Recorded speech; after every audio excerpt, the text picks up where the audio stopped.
இன்றைக்கி எங்கள் வீட்டில் என்ன சமையல் பார்த்தீங்கன்னா, பருப்பு சாதம் தாங்க செஞ்சோம். சுலபமான முறையில் பருப்பு சாதம் ரொம்ப ருசியாக செஞ்சேங்க. எப்படி செஞ்சேன்னு பார்க்கலாங்க. அடுப்பில் குக்கர் வச்சுக்கலாங்க. எண்ணெய் ஒரு குழிக்கரண்டி எண்ணெய் ஊற்றிக்கலாங்க. கடுகு ஒரு ஸ்பூன் போட்டுக்கலாங்க.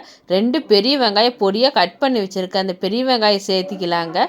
அடுத்து கருவேப்பிலை தழை சேர்த்திக்கலாங்க. பச்சை மிளகா 2 பச்சை மிளகா, ஒரு 3 வரமிளகா கிள்ளி போட்டு சேர்த்திக்கிறேங்க. அது வணங்கட்டும். தக்காளி 3 தக்காளி பொடியை கட் பண்ணி சேர்த்திக்கிறேன். அதையும் போட்டு நல்லா வணக்கிக்கலாங்க. வணங்கட்டும். அடுத்து சீரகம் ஒரு ஸ்பூனு, மிளகு ஒரு ஸ்பூனு சேர்த்திக்கிறேன். இது கல்லில் இடித்து சேர்த்திக்கலாம். இடித்து சேர்த்துனா ரொம்ப டேஸ்ட் நல்லாயிருக்கும். நல்லா இடித்தாச்சுங்க. அதையும் சேர்த்திக்கலாங்க.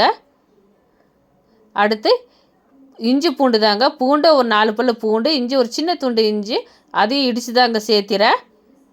அதையும் சேர்த்திக்கலாம். மஞ்சத்தூள் 1/4 ஸ்பூன் போட்டுக்கலாம். தனி மிளகாய்த்தூள் ஒரு ஸ்பூன் ஆட்டம் சேர்த்திக்கிறேன். உப்பு தேவையான அளவுக்கு சேர்த்திக்கிறேன். ஏற்கனவே காரம் போட்டிருக்கனால மிளகாய்த்தூள் பார்த்து சேர்த்திக்கலாங்க. நல்லா வணக்கிக்கலாம். தக்காளி வணங்கி வரட்டும். 1 டம்ளர் பருப்பு சேர்த்திருக்கேங்க. நான் 1.5 டம்ளர் அரிசி வச்சுருக்கேன். 1 டம்ளர் பருப்பு சேர்த்திக்கிறேன். பருப்பு சேர்த்திட்டு தேவையான அளவுக்கு தண்ணி ஊற்றிக்கலாங்க. நல்லா 3 டம்ளர் ஆட்டம் தண்ணி ஊற்றிக்கிட்டேங்க. 3க்கு 3.5 தண்ணி ஊற்றிக்கிட்டாங்க. பருப்புக்கு சேர்த்து 3.5 டம்ளர் தண்ணி ஊற்றிக்கிட்டாங்க. மல்லித்தலை தூவி விட்டுட்டு பெருங்காயத்தூள் 1 ஸ்பூன் ஆட்டம் சேர்த்து கலக்கி விட்டு மூடி வச்சுக்கலாங்க. விசில் வரட்டுங்க. 3 விசில் விட்டாச்சுங்க. பாருங்கள், சுவையான நம்மளுக்கு பருப்பு சாதம் ரெடி ஆயிடுச்சு பாருங்கள். நல்லா டேஸ்ட் ரொம்ப நல்லா இருந்ததுங்க.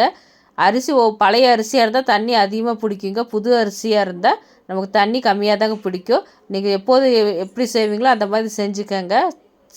நார்மலாக சாப்பாடு எப்படி வைப்பீங்களோ அதுக்கு தண்ணி பார்த்து சேர்த்து ஊற்றிக்கலாங்க. பாருங்கள், சுவையான பருப்பு சாதம் ரெடி ஆயிடுச்சு பாருங்கள். நீங்களும் உங்கள் வீட்டில் இந்த மாதிரி பருப்பு சாதம் ஒரு டைம் ட்ரை பண்ணி பாருங்கள். ரொம்ப ருசியாக இருந்ததுங்க. Tiffin box